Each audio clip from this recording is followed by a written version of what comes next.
Brothers, sisters, let's talk about being a jack of all trades in spirituality. Now, I would not advise the path that I walk along. I would advise that you find a path that works for you, a specific spiritual current or a specific religion that works for you, and follow it. As long as you're very sure that it works for you, and if you ever get tired of it, look for the other paths once more with a new mindset. The way that I practice, all of the different kinds of spiritual rituals that I practice, all the different kinds of dealing with gods and spirits, dealing with different kinds of magic, both right hand, left hand, different ways of offering, different gods from different pantheons, different spirits from different ideas of spirit, and many types of meditations that either go within or expand one's consciousness without to analyze the world around us. Some of them would be called astral projection. Now, delving into each one of these things, I've learned quite a bit. But far from choosing a single path that I travel along, that I continue until the end, or at least progress steadily on a single path, I add all of these things together. Chaos magic and ritual magic. Dealing with, learning about demons and their nature, and learning about gods and angels. Becoming one with myself, but also desiring a certain level of power. Power does not interest me in the sense that I believe that is the goal of spirituality, but I wish to gain the power to secure my own spiritual progress and my own, I guess you could say, control over my mind, over my being, over my spiritual self-identity. That's the power that I want. I don't necessarily want power over other people. That's not my concern. But the level of power that I want is completely regarding the kingdom that has been left to me, which is my body, and each one of you is left with a kingdom as well, that you have the right to gain power over. Those are the ways that I use the left-hand path, and most people who use the left-hand path desire to control other people. Maybe not go to war with them, spiritual war, magical war, but to control them. And I don't use the left-hand path, the techniques that I use in different regards to different beings or different practices for that end. I use it to make myself stronger. But, like I said, delving into different religions, finding the connections, finding how certain practices in one religion will cross over to another, and doing that for anything I can get my hands on. It leaves my progress leapfrogging in a kind of winding path that isn't exactly straight, that isn't exactly sure.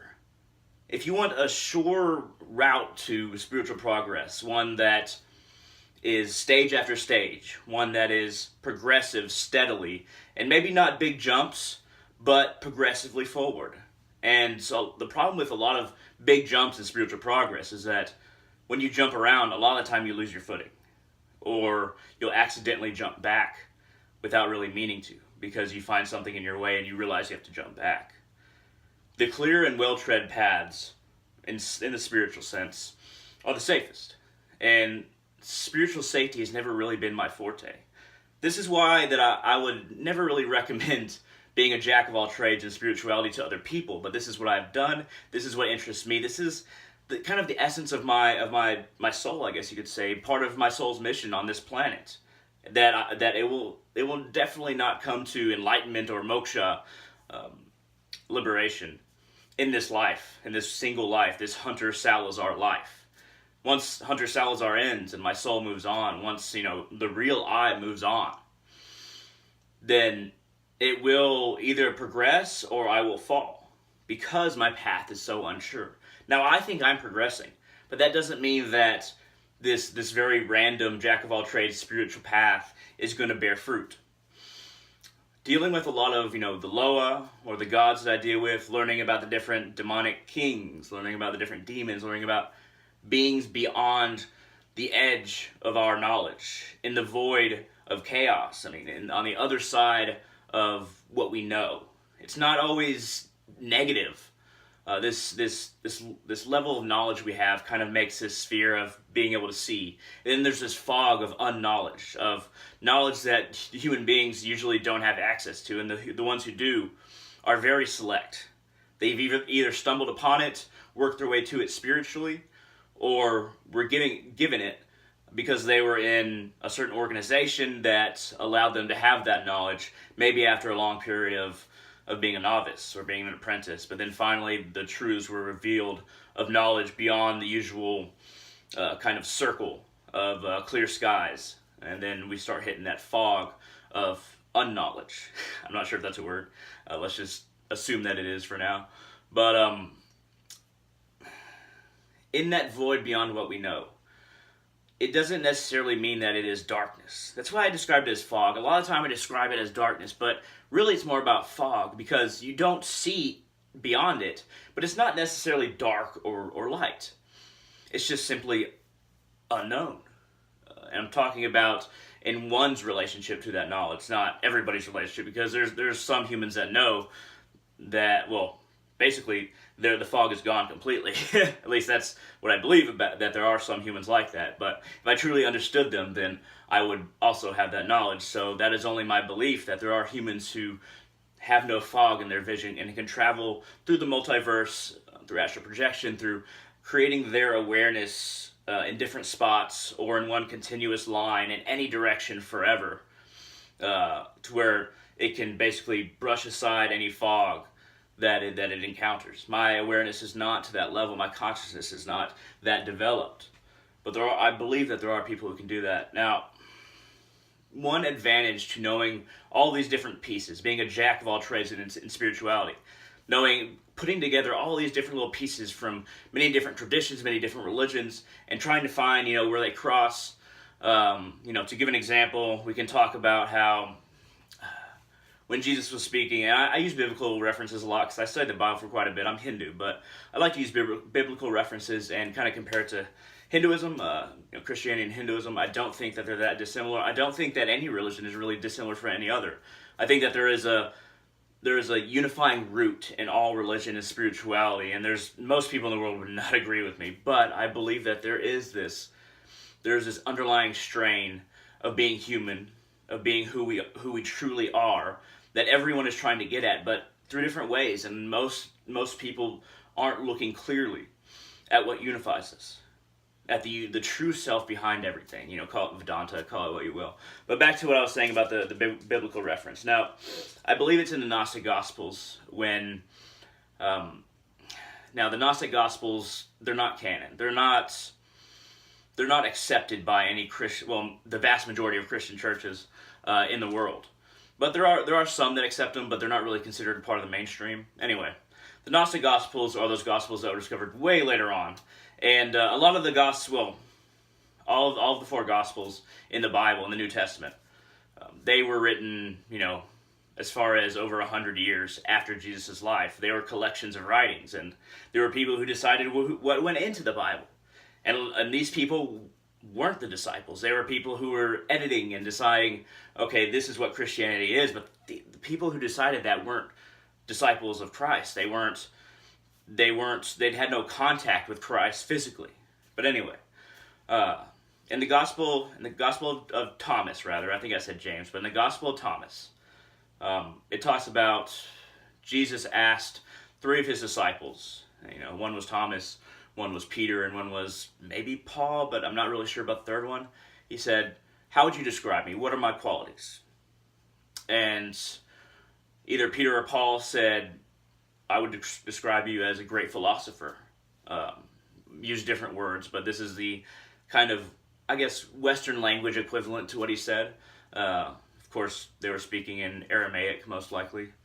But Peter or Paul said, "Okay, I would describe you as a great philosopher." Then Peter or Paul said, I think it was Peter, said, "I would describe you as the Messiah, the righteous messenger," I think is the literal translation of Messiah, but I could be wrong. But that's not the point. Thomas said, however, that I cannot describe you, and I cannot describe you, for I am speechless. Now, the gospel goes on and describes a little bit more about what he meant, but basically, what he meant was he was accepting that he was a disciple, and Jesus was like a guru. And to truly think that you can conceptualize your guru, especially one that's an avatar like Christ, at being a disciple and most certainly not an avatar, is a sign of terrible things to come. Many people throughout Christian history have decided that they alone have the truth about God, about Christ. Look at the Essenes. They're a community. They were a spiritual community of people who practiced celibacy. The vast majority were men.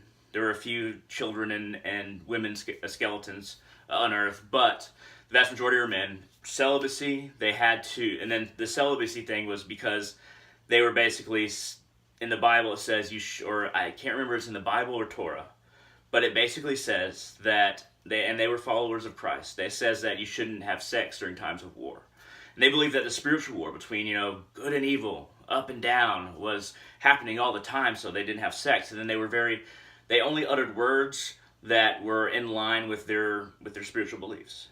And they ate very specific things. They didn't have private property. Anyway, without going too much into the Essenes, and there are many divisions, many groups of people who came after Christ, and different interpretations of his teachings based on the writings that each one held most dear. And to really understand even Christianity as a whole, you have to delve into all these different splinter groups. And it's hard to think that even if Christianity is split off into all these different pieces, then how can we compare it to another religion when you're trying to connect all the pieces in Christianity alone with all the pieces in Hinduism, or all the pieces in Buddhism, all the different kinds of Mahayana, Theravada, Zen, and you're trying to connect all that to Native American spiritual beliefs, and you're trying to connect that to the beliefs of maybe the Jains. Then maybe the ancient Sumerian beliefs, and maybe Zoroaster, trying to make all these different groups within every religion, trying to cross-hatch their influences in a way that creates a grander picture, a grander fabric of reality. This is very difficult. And like Thomas, who said, I can't describe you, and he basically is implying that I can't conceptualize you. You are my guru, you're my teacher. And you're teaching me to be able to conceptualize, but I can't imagine that I completely understand you because I am your student.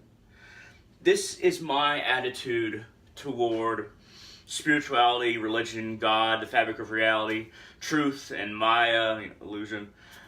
This is my attitude. I can never tell myself that I completely conceptualize the nature of reality, what it truly is. And I have my beliefs. I have the picture that I think is true, and that's fine. You can think something is true, but I can never say that I absolutely know. To say that you know anything, that you absolutely can conceptualize the nature of reality, and let's say Christ is your Savior, or let's say the ISKCON movement. The ISKCON movement is a lot like Christianity in a sense, because it believes that Krishna is the Supreme Personality of Godhead. Whether it be ISKCON or different sects of Christianity, or a lot of Muslim beliefs, or sects.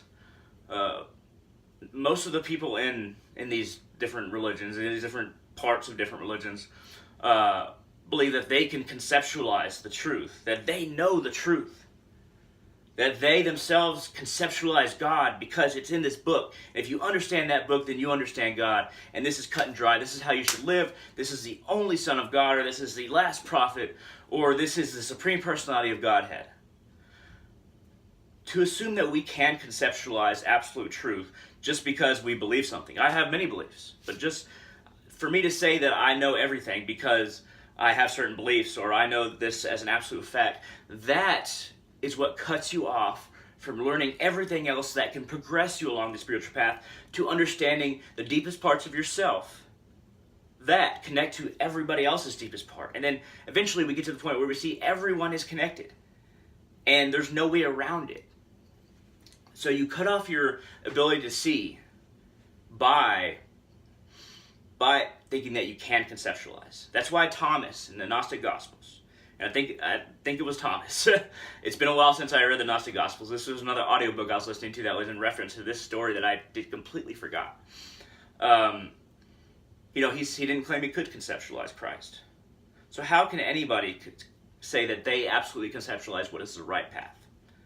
And basically, I take people at face value. I mean, not at face value. I take people's word. There isn't a lot of spiritual teachers I take at their word, but I do take, for instance, Sadhguru at his word. I take Swami Kriyananda at his word, which is a disciple of Paramahansa Yogananda. I take Yogananda at his word most definitely, and his lineage.